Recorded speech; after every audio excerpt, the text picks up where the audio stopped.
with an iron fist. What do you eat to stay healthy? I like to eat sweets. I got a bit of a sweet tooth, but I wouldn't advise eating sweets all the time. I'd try and be as healthy as possible, so you're in the best condition to train.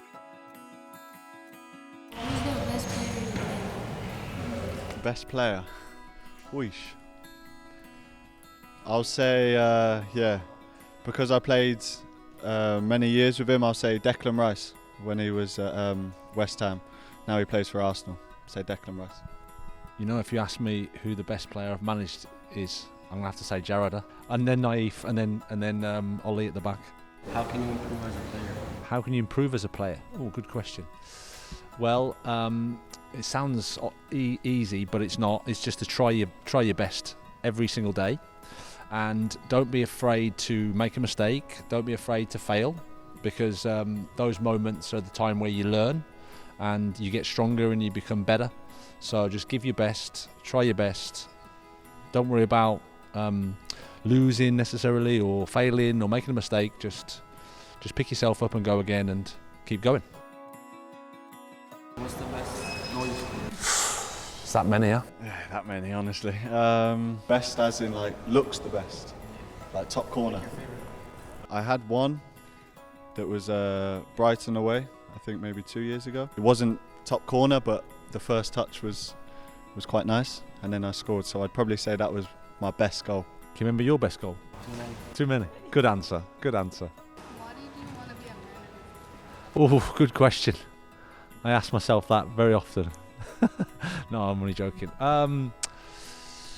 Well, I love football, and I had a playing career myself, and I started to get interested in how I could use those experiences as a player to maybe help other players and teams.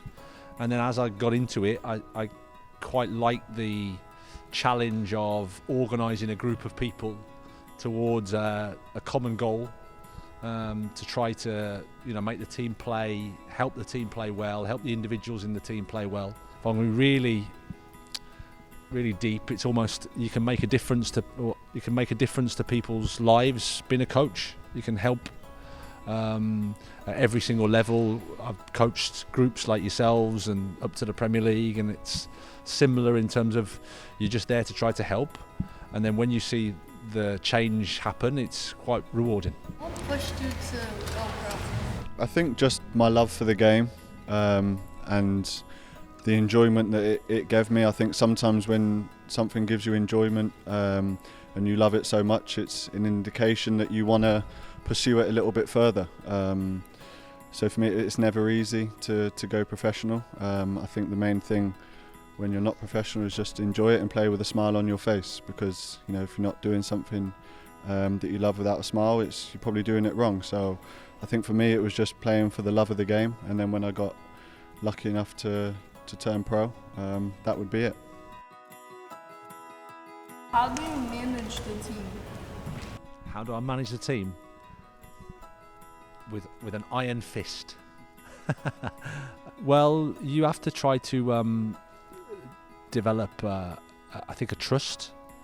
I think that's important in a team. I think you have to develop an understanding about what you're trying to achieve. And then my role as a coach is to try to make things clear for the players, to help them be themselves, because in the end, soccer and football is a players' game. The most important people are the players.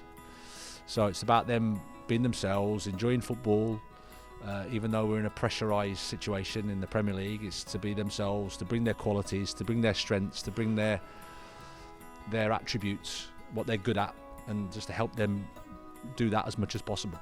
So that's how I think I try to manage the team. What kind of training do you do? Instead of the whole team practice, do you do any other training?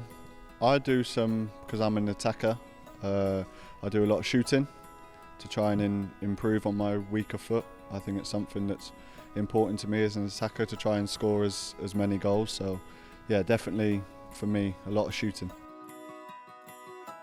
How do you stay focused during practice? Good question. Yeah. Good question. There's sometimes you lose a bit of focus. Sometimes you don't fully concentrate, but I think when you train, it's important to train the way that you would play a game for us on a weekend. So I think the main thing is to learn as much as possible on the training pitch, train at 100%, and be the best every single day. I think that's the way that I do it when I'm not bored or I don't lose any focus.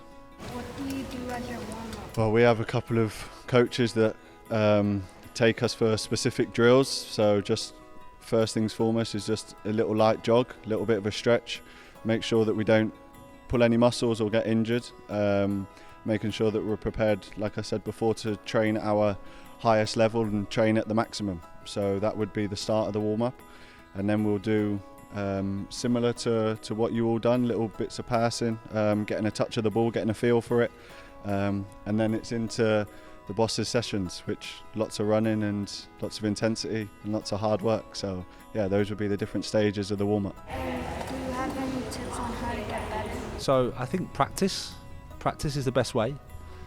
Just put the hours in, as Jarrod said, try to do things that you enjoy. Don't get too upset if it's not going your way or you're making errors or mistakes, because that's the time to learn. And just really enjoy the practice.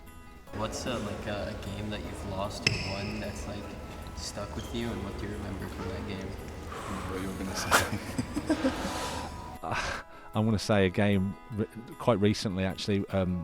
We lost, was it 3-2? I've tried to blank it out of my brain. 3-2 to Brighton. We were 2-1 up with a few minutes to go, and we lost 3-2. And they scored with pretty much the last kick of the game from about 35 metres. And that was particularly painful. So I'm trying my best to get that out of my brain. So thanks for reminding me of that. Yeah, that's probably the worst game. Best game, I think you said. We won a European trophy for the club about 2-3 years ago. So to be part of a team to win a trophy, yeah, that was probably one of the games that sticks with me for the good reasons. And I'd agree with the game last season that sticks with me for the wrong reasons. What do you eat to stay healthy? I try and stay as healthy as possible. We have someone that we work with, all the players, so he's a nutritionist, so he helps us what to eat, how much to eat, when to eat it. But what would my day of eating be? In the morning, like an omelette with some toast before training, and then lunch and dinner could be anything. It could be a protein, carbohydrate, bit of vegetables. He tells me to eat all my veg and all my salads. He says that'll keep me fit and healthy, so that's what I'm going to say to you as well. And he tells me not to eat sweets because I like to eat sweets. I've got a bit of a sweet tooth, but he says maybe after a game he'll let me do that one. But I wouldn't advise eating sweets all the time. I'd try and be as healthy as possible, so you're in the best condition to train at your highest level and keep improving at the age that you're at. And how did you push yourself to be the captain of the team? It was a decision that was made by a previous manager. It wasn't something that I kind of requested or asked for. It was something that just naturally happened. Did you push yourself hard so you get a good position at the team? Not really. I just, like I answered earlier, I think the main thing that I wanted to do was to be the best version every single day and train hard, train at my best, and then that helps me when I play matches. So yeah, that would be how I probably got into the role that I'm in now.